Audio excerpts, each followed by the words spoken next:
सच्चिदानन्दरूपाय विश्वपत्यादिहेतवे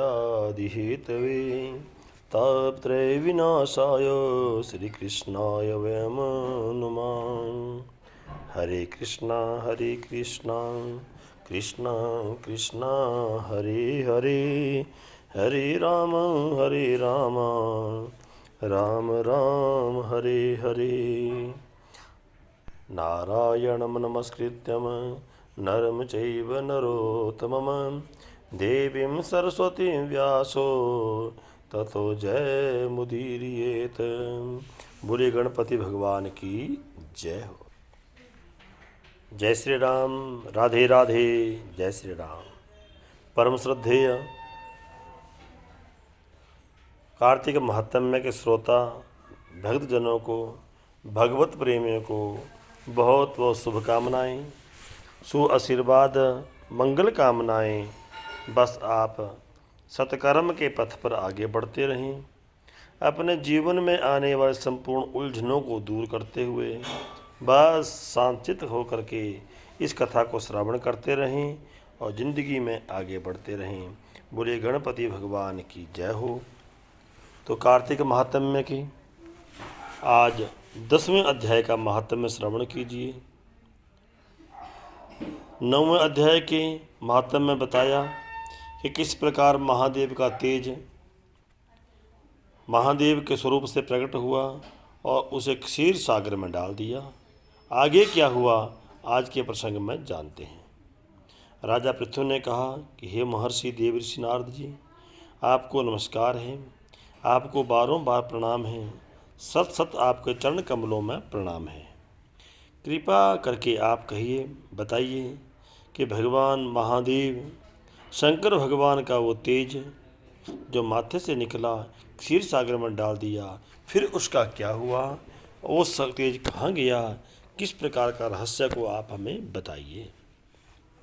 तो नारद जी कहने लगे कि हे राजन, जब भगवान शंकर ने अपना वह तेज क्षीर सागर में डाल दिया तो उस समय वह तेज सागर के तट पर है एक बालक के रूप को धारण करके व्यग्र विशाल ध्वनि के साथ गंगा सागर के संगम पर बैठ करके भय को देने वाला एक भयंकर रुदन करने लगा।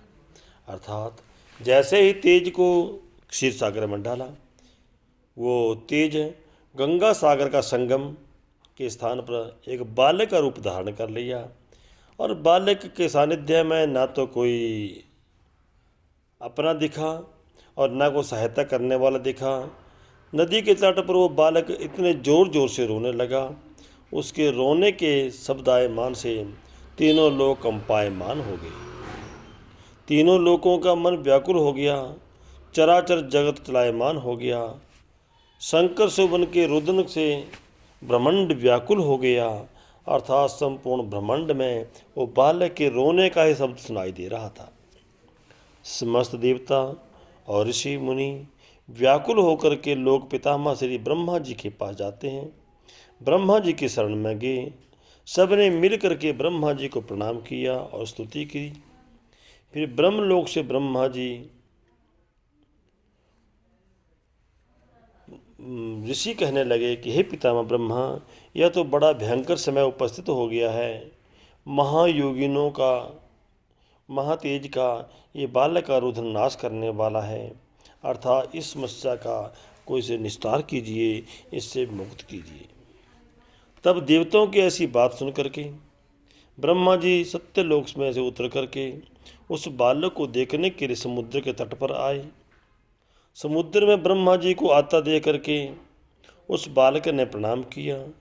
बालक को उठा करके ब्रह्मा ने भी अपनी गोदी में ले लिया। उसे सहलाने लगे, उसे पुचकारने लगे, उसे संभालने लगे और इस प्रकार दया भरी दृष्टि से ब्रह्मा जी उस बालक को देखने लगे और विस्मित होकर के पूछा, हे सागर, तुम शीघ्र कहो यह बालक किसका है, ये बालक कहाँ से आया है और बालक की रहस्य को आप सुनाइए। समुद्र ने भी विनम्र शब्दों में कहा, प्रभु, यह तो मैं नहीं जानता कि ये कौन किसका बालक है, और ये बालक कहाँ से आया और यहाँ कैसे प्रकट हो गया, मुझे कुछ ज्ञान नहीं, किंतु मुझे इतना अवश्य पता है कि ये गंगा सागर के संगम में प्रकट हुआ है, कि जहाँ पर गंगा और सागर का मेल होता है, गंगा और सागर का संगम है, इस स्थान पर प्रकट हुआ है। अतः हे जगत गुरु, हे जगत के पिता, आप इस बालक का जात कर्म आदि संस्कार कीजिए और इसका नाम भी आप ही रख दीजिए, इसके इस रहस्य को आप ही बताइए। तो नारद जी कहते हैं कि इधर तो सागर ब्रह्मा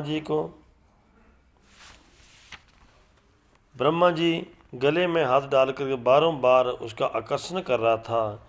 फिर ब्रह्मा जी का गला इस जोर से पकड़ा, पीड़ित होकर ब्रह्मा के, तो उस बालक ने गोदी में ब्रह्मा जी ने बालक को लिया था और बालक ने अपना हाथ ऊपर उठाया और ब्रह्मा जी का गला दाढ़ी ही पकड़ लिया। प्यार से ब्रह्मा के गला दाढ़ी को स्पर्श मात्र से ही, पकड़ने से मात्र से ही ब्रह्मा जी की आंखों से अश्रु गिरने लगे, आंसू टपकने लगे हैं। इसी प्रकार द्रवित होकर के ब्रह्मा जी ने उसका नाम हाथ में लेकर के बड़ी मुश्किल से उसके हाथों से अपना गला, अपनी दाढ़ी को छुड़ाया और कहने लगे, हे सागर सुनो, मैं तुम्हारे पुत्र का नाम जातक फल कहता हूँ। मेरे नेत्रों से इसके स्पर्श मात्र से जल निकल गया, इसके कारण इसका नाम जलंधर होगा, अर्थात जल को बहाने वाला, जल को प्रकट करने वाला, इसीलिए इसका नाम जलंधर है। या उत्पन्न होने के साथ ही तरुण हो गया, इससे सब शास्त्रों का प्रागामी होगा, अर्थात संपूर्ण शास्त्रों को ये जानने वाला होगा। महापराक्रमी होगा, महावीर होगा, जवान महायोद्धा और रण दुर्मद होकर विशाल शक्ति से संपन्न होगा।